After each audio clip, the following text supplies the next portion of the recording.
ഇനി ഭർത്താക്കന്മാരോടാണ് പറയാനുള്ളത്, നിങ്ങൾക്ക് ഇഷ്ടപ്പെട്ടാലും ഇല്ലെങ്കിലും നിങ്ങൾ വിചാരിക്കും നിങ്ങൾ സ്നേഹം പ്രകടിപ്പിച്ചില്ല എന്ന് പറഞ്ഞിട്ട് അവർക്ക് പ്രശ്നമൊന്നുമില്ല എന്നാണെങ്കിൽ അവർക്ക് പ്രശ്നമുണ്ട്. അതുകൊണ്ട് ഇതുപോലെയൊക്കെ എന്തെങ്കിലും പൊട്ടത്തരങ്ങൾ ചെയ്ത് ഇറങ്ങി ഓടും. അവസാനം നിങ്ങൾ പറയും പോണെങ്കിൽ അങ്ങ് പൊയ്ക്കോട്ടെ എന്ന്. സത്യത്തിൽ സൊസൈറ്റിയിൽ നിങ്ങൾക്കതൊരു നാണക്കേടാണ്. അതായത് നിങ്ങൾക്ക് ഒരു രണ്ടാം വിവാഹം കഴിക്കണമെങ്കിൽ പോലും ആദ്യത്തെ ഭാര്യ ഇറങ്ങി ഓടിയ ഒരുത്തനാണ്, ഇവന് എന്തോ കഴിവില്ലായ്മയാണെന്ന് എന്നെ തെറ്റിദ്ധരിക്കും. എന്ന് വെച്ചാൽ എനിക്ക് കൗൺസിലിങ്ങിന് വന്നിട്ടുണ്ട്. അതായത് ഗൾഫിൽ നിൽക്കുന്ന ഭർത്താവ്, അയാൾക്ക് ആദ്യത്തെ ഭാര്യ അയാൾ ഗൾഫിൽ നിൽക്കുന്ന സമയത്ത് ഒളിച്ചോടിയതാണ്. രണ്ടാമതൊരു മാരേജ് കഴിക്കാൻ അയാൾക്ക് പറ്റാത്ത അവസ്ഥയിൽ എന്നിട്ട് 8-9 കൊല്ലം കഴിഞ്ഞാണ് അയാൾക്കൊരു പെണ്ണ് തന്നെ കിട്ടിയത്. അതും ഒരു സെക്കൻഡ് മാരേജും 2 കുട്ടികളും ഒക്കെ ഉള്ളതാണ് കിട്ടിയത് തന്നെ. എന്നിട്ട് ഈ രണ്ടാമത് കല്യാണം കഴിച്ചതും ശരിയായിട്ടില്ല എന്നും പോലീസ് കേസും പ്രശ്നങ്ങളും ആത്മഹത്യാ ഭീഷണിയൊക്കെ ആയിട്ടാണ് അവർ ഫ്രണ്ടിലോട്ട് പോകുന്നത്.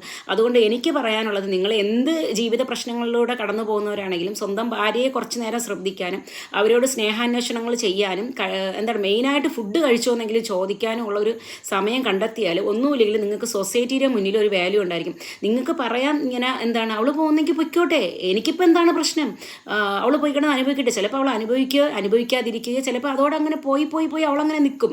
പക്ഷെ നിങ്ങൾക്ക് പറ്റുന്ന വെച്ചാൽ സൊസൈറ്റിയിൽ ഒരു ഇമേജ് നഷ്ടപ്പെടുക. അതായത് സ്വന്തം ഭാര്യയെ മര്യാദയ്ക്ക് നോക്കാൻ അറിഞ്ഞുകൂടാത്തവനായിരുന്നു, സ്വന്തം ഭാര്യയെ ഇനി കഴിവില്ലാത്തതുകൊണ്ടാണ് അവൾ വേറൊരുത്തൻ്റെ കൂടെ ഇറങ്ങിപ്പോയത് എന്നൊരു പേരുദോഷം കൂടെ നിങ്ങൾക്ക് കിട്ടും. ഒരു പുച്ഛം തന്നെയായിരിക്കും. നിങ്ങൾ അത് നിസ്സാരമായിട്ട് കാണരുത്. അതുകൊണ്ട് താലി കെട്ടിയ പെണ്ണിന് വേണ്ടിയിട്ട് കുറച്ച് സമയം മാറ്റിവെക്കാൻ ശ്രമിക്കൂ.